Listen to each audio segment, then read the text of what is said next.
Hello and happy Booker Prize Eve to all those who celebrate. Today we're talking about the Booker Prize for probably the last time this year. It's been 84 years. It does feel like it's been 84 years, doesn't it? But tomorrow night we will find out which author has won the Booker Prize for 2023. I actually haven't done a video about the Booker since I wrapped up my Longlist reviews back in September, so this is just a quick video really to talk about the runners and the riders and who I think might be in with a shot of winning. First thing I want to check in on is that you might remember that in my Longlist ranking video I walked through all of the Goodreads scores for the books at the time. What we ended up with was 2 books from the top, 1 from the middle, and the bottom 3 all making the long list.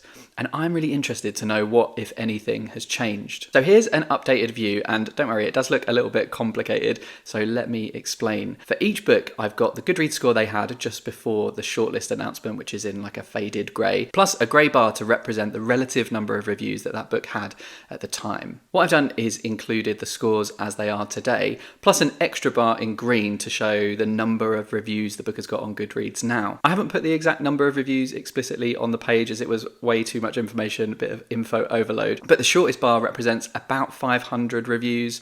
That's the grey one for Prophet Song, which is probably due to it not actually being released in the US yet. And the longest bar is not far off 8,000. That's the green one for If I Survive You, which kind of makes sense as it's been out the longest and was on a lot of best of 2022 lists at the end of last year. The scores really haven't changed. A couple have gone up a little bit, a couple have gone down, but none by more than 0.05 points. So the ranking of the books by their scores is exactly the same as it was back before the shortlist. It seems there's been no wholesale re-evaluation of any of these books by readers. However, if we look at the number of reviews, which I'm taking as a bit of a proxy for the number of readers overall, it gives an indication of who has benefited most from being shortlisted, at least in terms of readership. And I think it's a fair assumption that most authors write their books in order to be read, and being read counts to them as success. What's interesting here is how the bee sting has completely eclipsed all the other titles in terms of a growth in readers. Most of these books have grown between 1,500 and 2,000,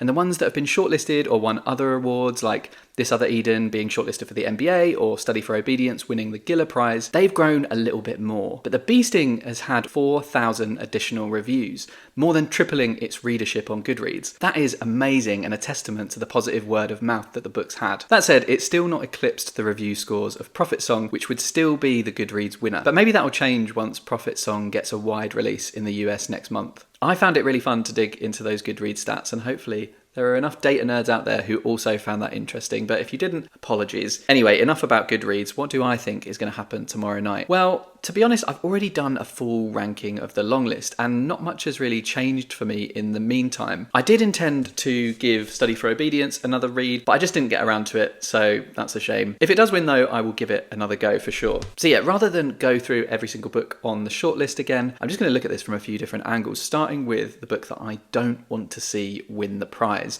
And that, unfortunately, is Paul Harding's This Other Eden. I enjoyed this book. I thought it was fine. I just didn't love it, and I think it would be a really boring winner. There's just very little about it that gets me really excited and makes me want to support it. Plenty of people have said that the prose is stunning, but it just wasn't for me. I found it a bit too poetic, a bit too flowery, a bit too...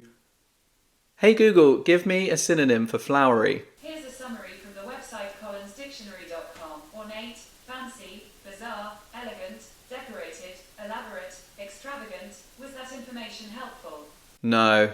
I swear, Google Assistant is just getting worse and worse. The word I was looking for is florid. The prose is florid and overwrought, but I know different readers love different things, and if you love this book, then more power to you. It's just not my winner, and I don't really want to see it take the prize. Moving on then to what my favourite book is from this list, and it will come as no surprise that that is Prophet Song. I've been banging on about how good this book is. There has been a little bit more criticism since I read it, and I do get where that's coming from. Some people are seeing this book pretty fairly as a story where white Westerners are basically playing the role of Syrians. I feel a little bit more generously to this book. I think it's very well done, it's intensely cinematic, and I just loved the reading experience. This isn't a book that made me sit up and think, oh my god, authoritarianism is bad, because I knew that already, but I found it an interesting experiment in seeing how a country can get from point A to point B. It's still probably my favourite on the long list, and so I'd be happy to see it win. Next, the book I think is least likely to win the prize, and I think that's got to be Western Lane by Chetna Maroo.